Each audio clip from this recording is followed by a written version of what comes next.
শ্রেণীর শিক্ষার্থীদের স্বাগত। আমরা আজকে পড়াবো বাংলাদেশ ও বিশ্ব পরিচয় অধ্যায় 7 বাংলাদেশের রাষ্ট্র ও সরকার ব্যবস্থা পার্ট 4-5। বাংলাদেশের রাষ্ট্র ও সরকার ব্যবস্থা পার্ট 4-5। পার্ট 4 আছে, তোমাদের যাদের কাছে বই আছে বই উল্টাইতে পারো, বই বের করতে পারো।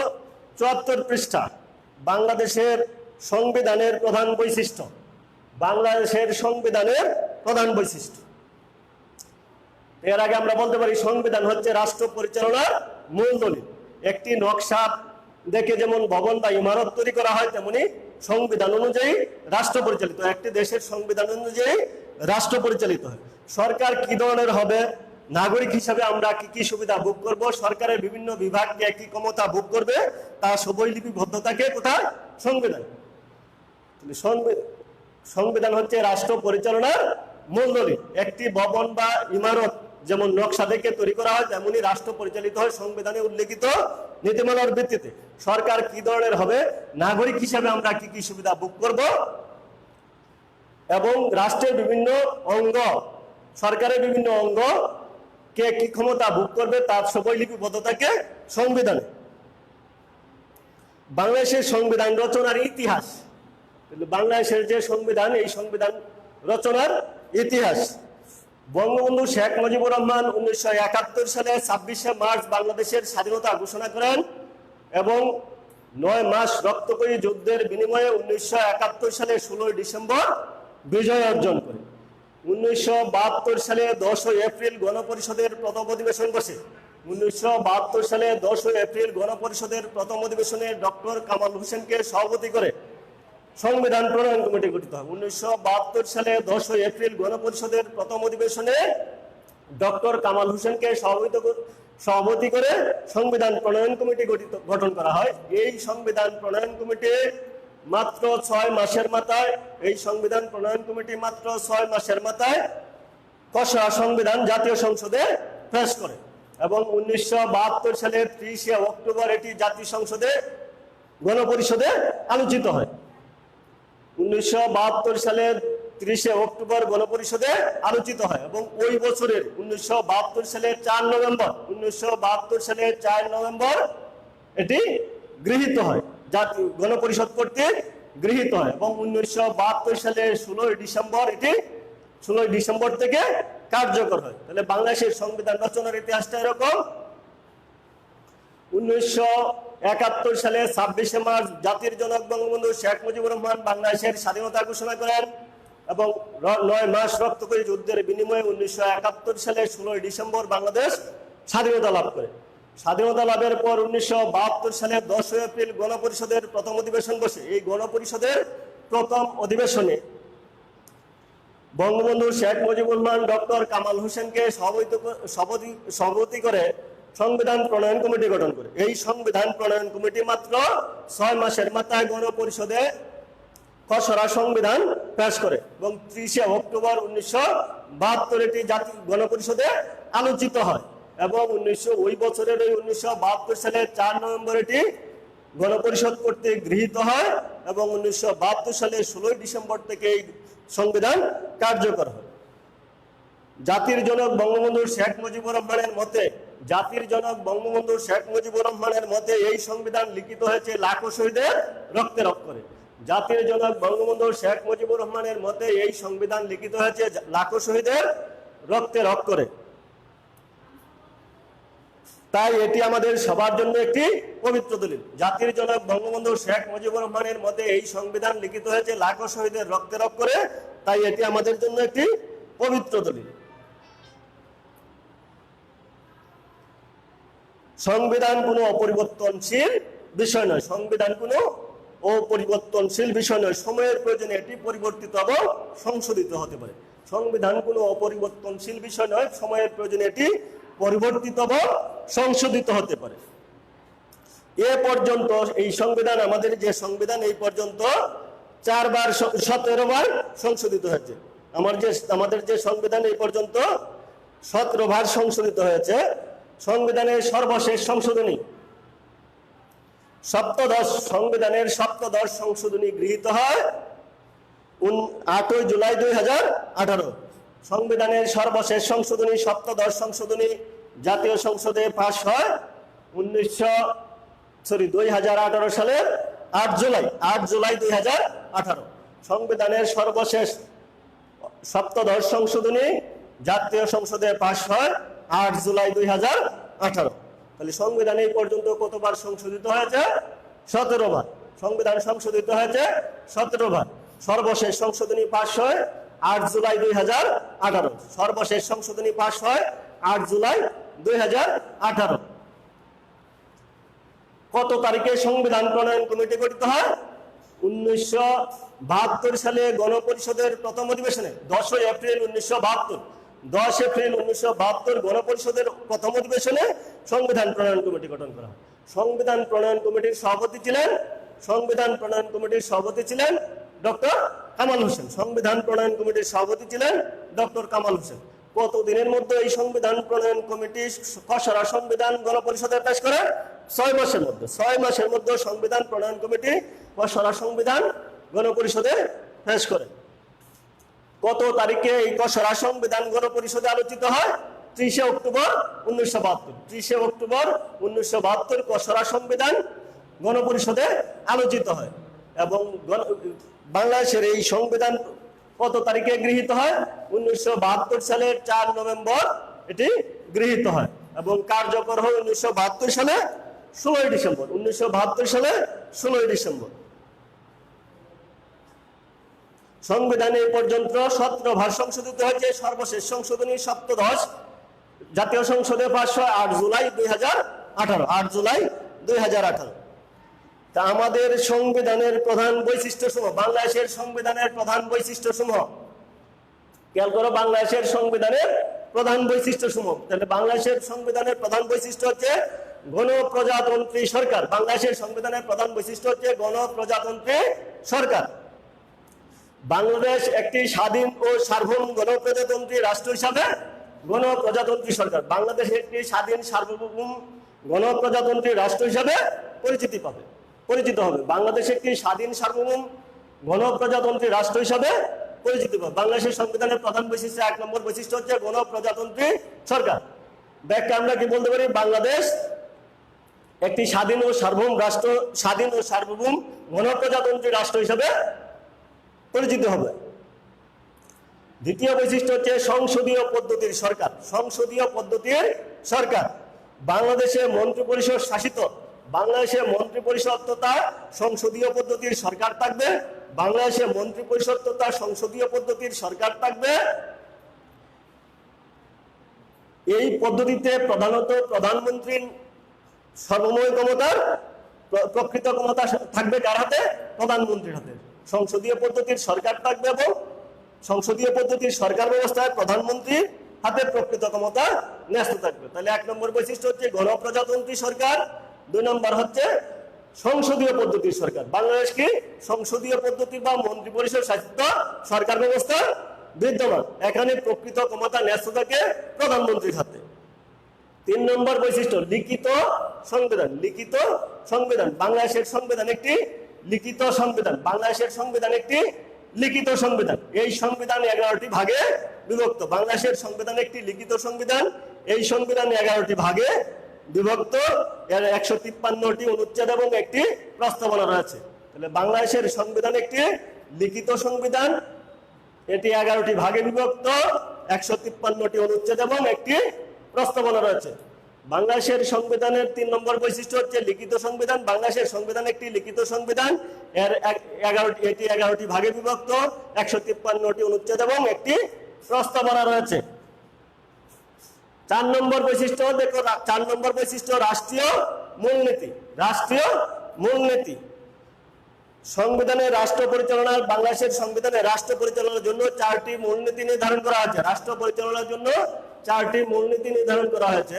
মূলনীতিগুলো হচ্ছে জাতীয়তাবাদ, সমাজতন্ত্র, গণতন্ত্র, ধর্মনিরপেক্ষতা। জাতীয়তাবাদ, সমাজতন্ত্র, গণতন্ত্র এবং ধর্মনিরপেক্ষতা। সংবিধানে রাষ্ট্রের 4টি মূলনীতি নির্ধারণ করা হয়েছে। মূলনীতিগুলো হচ্ছে জাতীয়তাবাদ, সমাজতন্ত্র, গণতন্ত্র এবং ধর্মনিরপেক্ষতা। রাষ্ট্রধর্ম।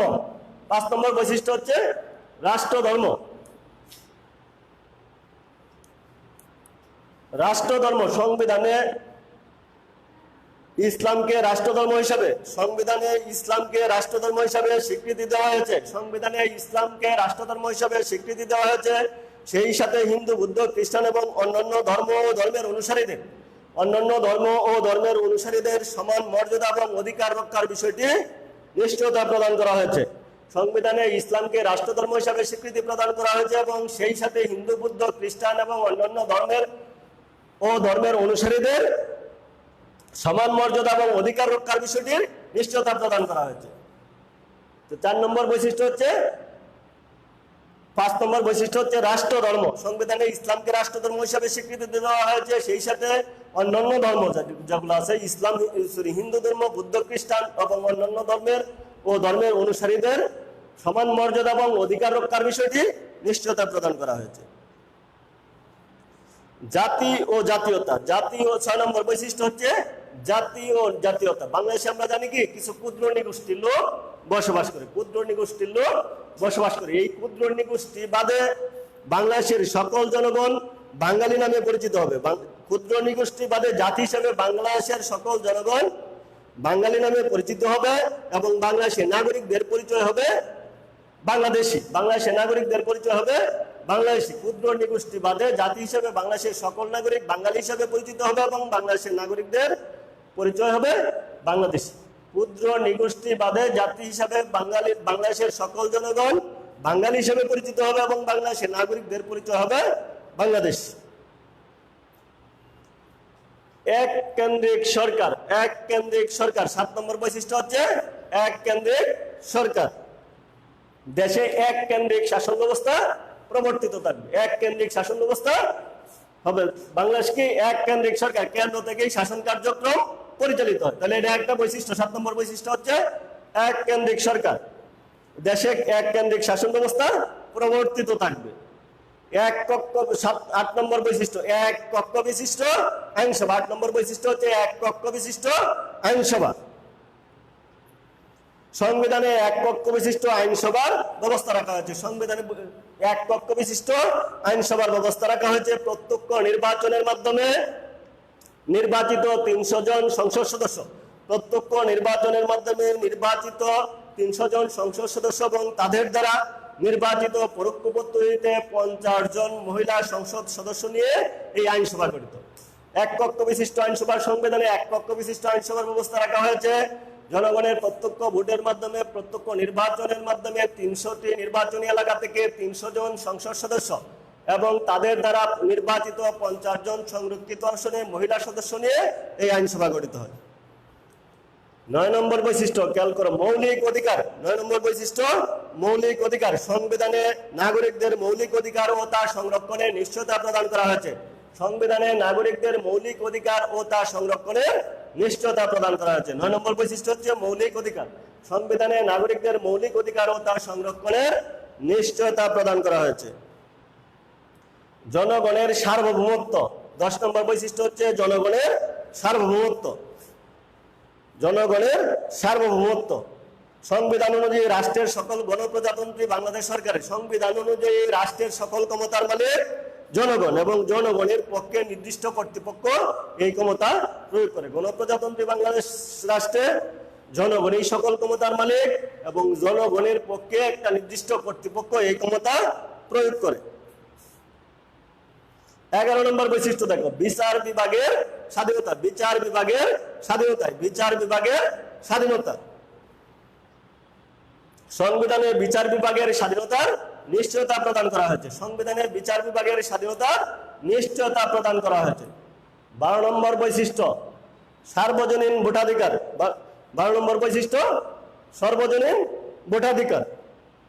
সংবিধানে জাতি, ধর্ম, বর্ণ নির্বিশেষে বাংলাদেশের সংবিধানে জাতি, ধর্ম, বর্ণ নির্বিশেষে 18 বা তার তদূর্ধ্ব বয়সের অধিকারী সকল নাগরিক ভোটাধিকার প্রয়োগ করতে পারবে বা সকল নাগরিককে ভোটাধিকার সংবিধান অনুযায়ী বাংলাদেশের সংবিধান অনুযায়ী 18 বছর জাতি, ধর্ম, বর্ণ নির্বিশেষে 18 বা তদূর্ধ্ব বয়সের সকল নাগরিককে ভোটাধিকার প্রদান করা হয়েছে। 13 নম্বর বৈশিষ্ট্য নির্বাচন অনুষ্ঠান। কোনো কারণে সংসদ ভেঙে গেলে বা সংসদ অবলুপ্ত হলে, কোনো কারণে সংসদ ভেঙে গেলে বা অবলুপ্ত হলে 90 দিনের মধ্যে নির্বাচনের ব্যবস্থা করতে হবে। কোনো কারণে সংসদ ভেঙে গেলে বা অবলুপ্ত হলে সংবিধান অনুযায়ী 90 দিনের মধ্যে নির্বাচনের ব্যবস্থা করতে হবে। সর্বশেষ বৈশিষ্ট্য সংবিধান সংশোধন। সর্বশেষ বৈশিষ্ট্য কি? সংবিধান সংশোধন। তাহলে সংবিধান, বাংলাদেশের সংবিধানের বৈশিষ্ট্য আর একটি সর্বশেষ বৈশিষ্ট্য হচ্ছে সংবিধান সংশোধন। সংসদ সদস্যের মোট সংখ্যা, সংসদ সদস্যের মোট সংখ্যার সংবিধান সংশোধন করতে হলে সংসদ সদস্যের মোট সংখ্যার 2/3 সদস্যের ভোটে সংবিধান সংশোধন করা যাবে।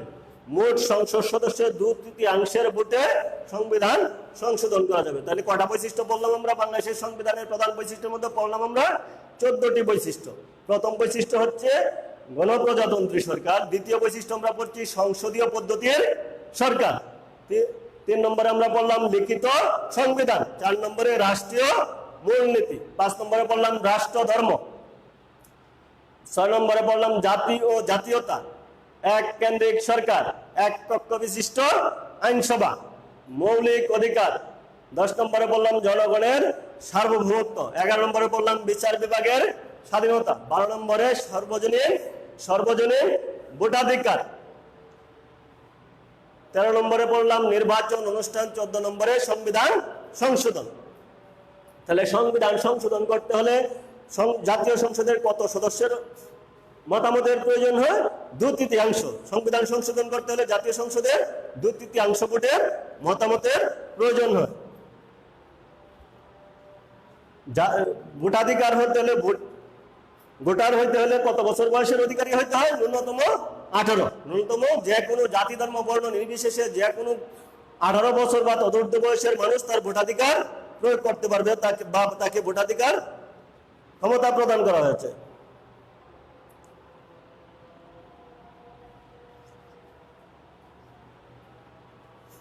পরে আমরা পড়ব বাংলাদেশ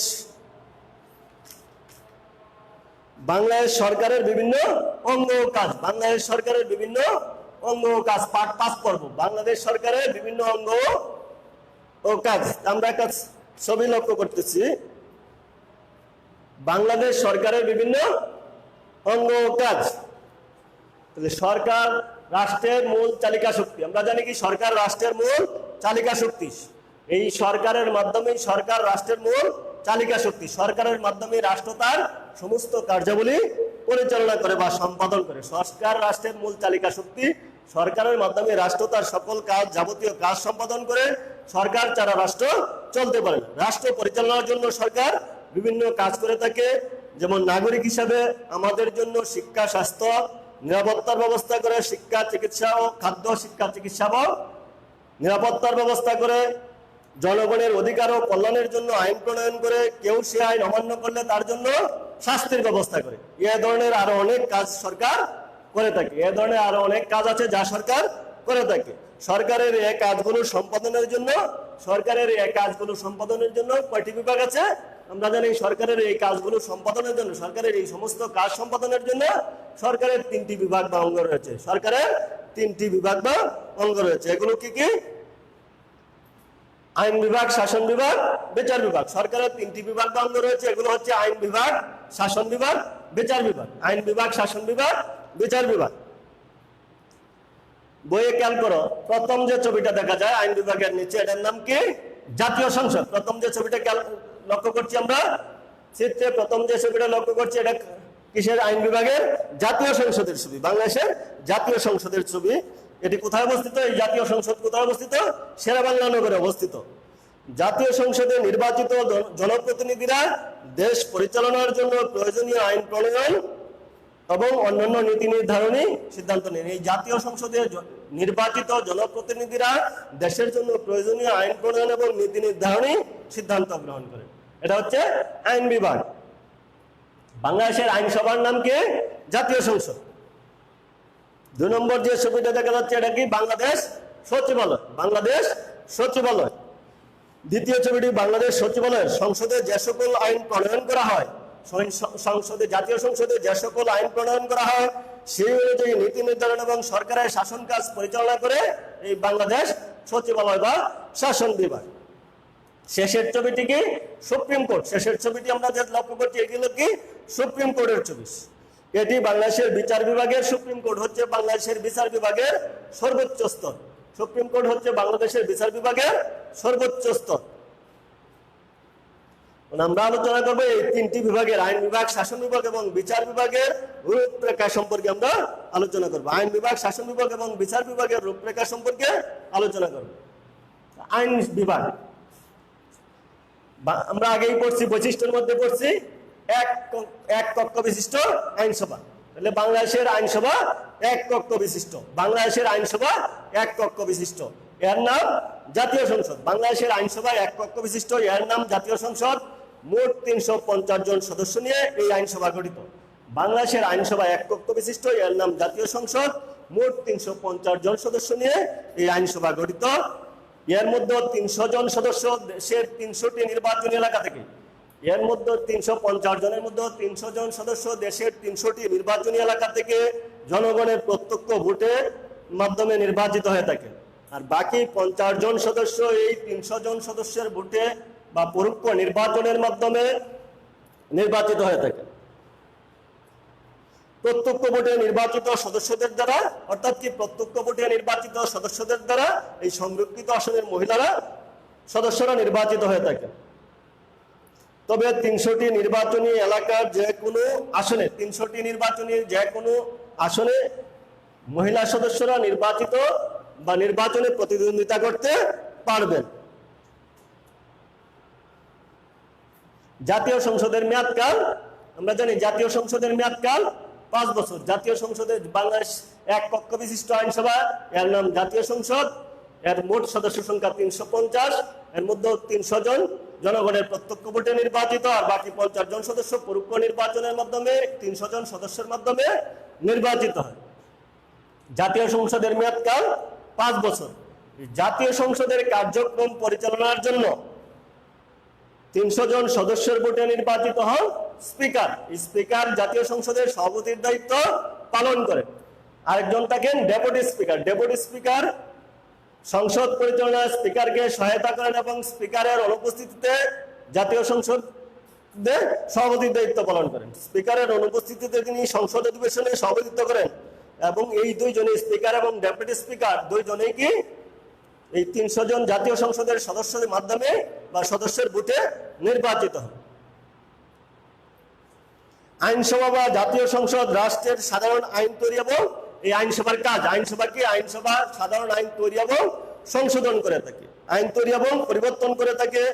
দেশের জনমতকে প্রকাশ করে আইনসভা। আইনসভা সাধারণ আইন তৈরি এবং পরিবর্তন করতে পারে, দেশের জনমতকে প্রকাশ করতে পারে। সরকারের আয় ব্যয় নিয়ন্ত্রণ করে আইনসভা। সরকারের আয় ব্যয় নিয়ন্ত্রণ করে আইনসভা। সংবিধান প্রণয়ন এবং সংশোধন করে আইনসভা। রাষ্ট্রপতির বিরুদ্ধে কোনো অভিযোগ উত্থাপিত হলে, রাষ্ট্রপতির বিরুদ্ধে কোনো অভিযোগ উত্থাপিত হলে আইন বিভাগ তার বিচার বিবেচনা করে। রাষ্ট্রপতির বিরুদ্ধে কোনো অভিযোগ উত্থাপিত হলে এই আইন বিভাগ তার বিচার বিবেচনা করে। এছাড়া জাতীয় সংসদ জাতীয় তহবিলের অভিভাবক হিসেবে দায়িত্ব পালন করে। এই জাতীয় সংসদ জাতীয় তহবিলের অভিভাবক হিসেবে দায়িত্ব পালন করে। জাতীয় বাজেট অনুমোদন এবং কর ধার্য করে। জাতীয় বাজেট অনুমোদন এবং কর ধার্য করে এই আইন বিভাগ বা জাতীয় সংসদ।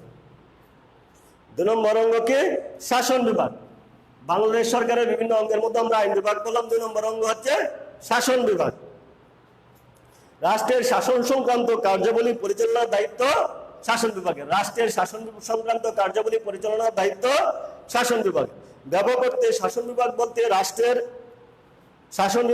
রাষ্ট্রের শাসন কার্যে নিয়োজিত সকল কর্মকর্তা ও কর্মচারীকে বোঝায়। ব্যাপক অর্থে শাসন বিভাগ বলতে রাষ্ট্রের শাসন সংক্রান্ত কাজে নিয়োজিত সকল কর্মকর্তা কর্মচারীকে বোঝায়। এ অর্থে রাষ্ট্রপ্রধান থেকে শুরু করে চৌকিদার পর্যন্ত সবাই শাসন বিভাগের অংশ। তবে প্রকৃত অর্থে রাষ্ট্রপ্রধানকে রাষ্ট্রপতি, প্রকৃত অর্থে রাষ্ট্রপ্রধান সরকার প্রধান, সরকার প্রধানকে প্রধানমন্ত্রী, রাষ্ট্রপ্রধান সরকার প্রধান, মন্ত্রী পরিষদ এবং প্রশাসনিক কর্মকর্তাদের নিয়ে এই শাসন বিভাগ গঠিত। সঠিক অর্থে কি রাষ্ট্রপ্রধান, সরকার প্রধান, মন্ত্রী পরিষদ এবং প্রশাসনিক কর্মকর্তাদের নিয়ে এই শাসন বিভাগ গঠিত। শাসন বিভাগ আইন বিভাগ প্রণীত আইন বিভাগ কর্তৃক আইন বিভাগ যে আইন প্রণয়ন করে, এই শাসন বিভাগ এই আইন বিভাগ কর্তৃক প্রণীত আইন অনুযায়ী শাসন কার্যক্রম পরিচালনা করে। দেশের অভ্যন্তরে শান্তি শৃঙ্খলা বজায় রাখতে সহায়তা করে দেশের অভ্যন্তরে শান্তি শৃঙ্খলা বজায় রাখতে সহায়তা করে বা কাজ করে এই শাসন বিভাগ। দেশের স্বাধীনতা সার্বভৌমত্ব রক্ষা করে এবং বিদেশের সাথে বন্ধুত্বপূর্ণ সম্পর্ক বজায় রাখতে সহায়তা করে শাসন বিভাগ। বিচার বিভাগ সরকারের যে অঙ্গ বা বিভাগ ন্যায় বিচার প্রতিষ্ঠা করে। সরকারের যে অঙ্গ বা বিভাগ ন্যায় বিচার প্রতিষ্ঠা করে। সরকারের যে অঙ্গ বা বিভাগ ন্যায় বিচার প্রতিষ্ঠার জন্য সংবিধান ও আইন অনুযায়ী বিচার কার্য পরিচালনা করে। সরকারের যে অঙ্গ বা বিভাগ দেশের প্রচলিত আইন অনুযায়ী সংবিধান এবং আইন অনুযায়ী বিচার কার্য পরিচালনা করেন তাকে বলা হয় বিচার বিভাগ। সরকারের যে অঙ্গ বা বিভাগ ন্যায় বিচার প্রতিষ্ঠার জন্য সংবিধান ও আইন অনুযায়ী ন্যায় বিচার প্রতিষ্ঠা করে তাকে বলা হয় বিচার বিভাগ। বাংলাদেশের বিভিন্ন বিচারালয়ের বিচারকদের নিয়ে বাংলাদেশের বিভিন্ন বিচারালয়ের বিচারকদের নিয়ে এই বিচার বিভাগ গঠিত। বাংলাদেশের বিভিন্ন বিচারালয়ের বিচারকদের নিয়ে এই বিচার বিভাগ গঠিত। বিচার বিভাগের সর্বোচ্চ স্তর, এখানে যে ছবিটি আছে এটি হচ্ছে বিচার বিভাগের সর্বোচ্চ স্তর। বিচার বিভাগের সর্বোচ্চ স্তর কোনটি? Supreme court. এই সুপ্রিম কোর্টের আবার রয়েছে দুটি অংশ, আপিল বিভাগ এবং হাইকোর্ট বিভাগ। আপিল বিভাগ এবং সুপ্রিম কোর্ট হচ্ছে বিচার বিভাগের সর্বোচ্চ স্তর। এই সর্বোচ্চ স্তরে সুপ্রিম কোর্টের আবার দুটি অংশ, আপিল বিভাগ এবং হাইকোর্ট বিভাগ।